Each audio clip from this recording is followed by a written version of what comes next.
The CAGED system can feel intimidating. We often approach each position like we have to master one shape completely before we're allowed to move to the next. But that mindset actually hides the bigger picture. The truth is, the positions aren't separate, they connect. And that connection is what actually unlocks the fretboard. Today, we're going to break the CAGED system into double stops and chain each one to the next.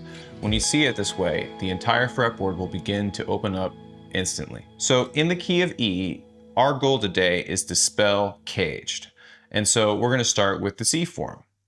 The C form has the root on the 5th string, and its origin comes from the open C shape. Now, if we imagine the open strings to be fretted like a capo, we can see how this moves right into that shape. So, C shape, E.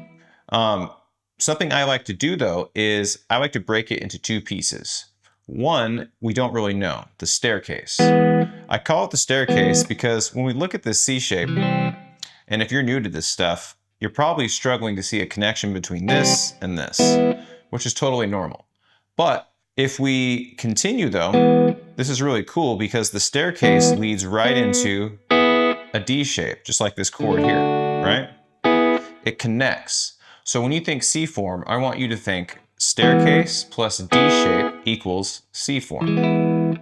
Now, the goal of this is to be able to play these shapes in a sense that we have much more control.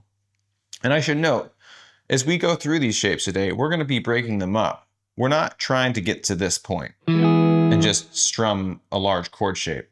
In fact, I would say that isn't very musical. I never use this shape in a way where I'm just strumming all the notes. It's not a useful part typically when playing along with music. So root 3rd, 5th, root 3rd, I'm going to play it as an arpeggio. And then we can start breaking into double stops. Hybrid picking, or just pick 2 strings at a time. Like little micro strums. All right, so we've spelled C. Let's go to A. Root is still on the 5th string for the A shape. There's our A form, right? So this is the E chord in the A form. C, A. So the G shape, the root is on the 6th string. Here's what's cool though. Remember that staircase for the C form? It's going to come right over here to the 6th string. The only difference is this shape isn't going to run into a D, it's going to run into an A shape, which now we can see is kind of a pin, like a connecting bridge, just like the A shape we just played. So we can see this shape and the staircase come together. The other 2 notes are these. And to follow the same type of origin story that we did with the other 2 chords, here's the G chord. This may be throwing you off because, you know, the open strings I told you to envision as fretted notes by placing our, 1st finger behind the nut there. But that's a really weird shape to kind of move like that. And even more so, if we want the true G shape to be transposed, we'd have to kind of see it like this, right? Where these notes are being fretted and these notes as well are getting fretted. So those you can see fall into this staircase A shape, and then on top you have those extra notes. So here's the root, same fret, the 12th fret, I have those 2. Start breaking it up, and now we start getting a lot of musical pieces we can use. All right, G goes to E.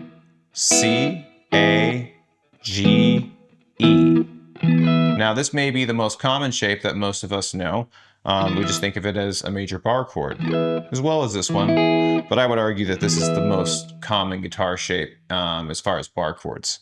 And with that being said, we are going to notice another really popular shape, the power chord, which we're going to use in a second. But in that same fashion, we're going to break this up into double stops, just like that, right? And the last shape, the D shape, is interesting because we talked about the C form containing a D shape, right? So what's the actual D shape then? I like to think of it as the E chord and then the D chord being a stacked power chord. So a power chord is a root fifth root. Well, we take that root and start as if it's the beginning of the power chord, but now the root is on the fourth string instead of the sixth. So that means that the top note is going to scoot over one fret to offset that tuning difference. And now we have a power chord based on the fourth string. This, notice these two notes, fits into our D shape, right? So similar to how the A shape and the G shape were connected by the middle segment, the A chord, the D shape, this is connected to the C shape, which brings us full circle, D, C. And so that's the whole idea of CAGED. It works in chains to form just a highway across the whole fretboard. And now to practice this, I want us to start breaking up all these shapes into groups of 2 notes, and that's what we call double stops. So if I go back to the C form,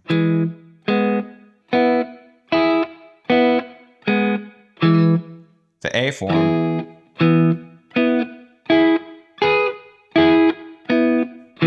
the G form,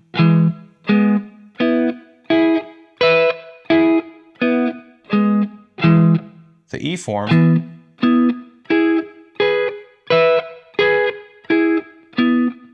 the D form. This one's a little weird because you gotta figure out how to move your fingers in this way.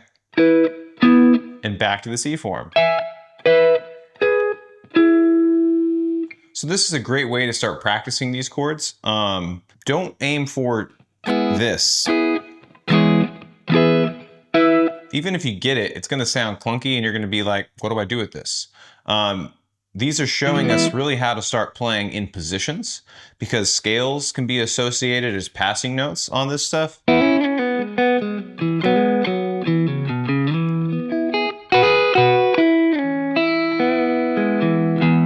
That's the idea, right? But to really get the sound of these chords, we have to break them up. And those double stops are a great way for us to start hearing the different parts of the chord. So not only can we break them up using double stops, but it's actually sometimes easier to start with an arpeggio. So that means one note at a time.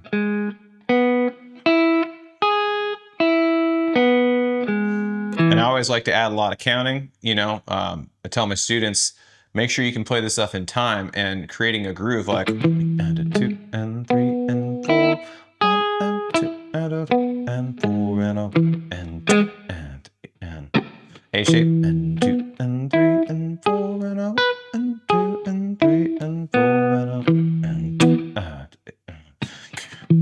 2 and a 3 and a 4 and a 1 and 2 and start mixing in some double stops with those arpeggios, and you get some cool little musical structures.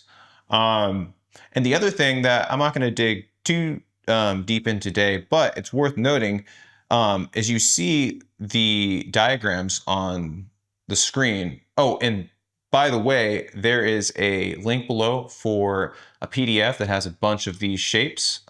Please go ahead and download that, because that's going to be really good to practice. But take note that the root, third, fifth are all labeled inside of these. And root, third, fifth, if you don't know, those are chord tones. And we get those from pulling the first, third, and fifth note of a scale, in this case, a major scale, and we combine those notes to create a chord. And so that's what all of these shapes are based on, chord tones.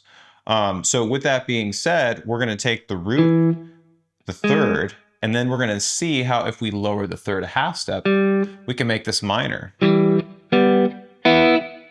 right? Instead of,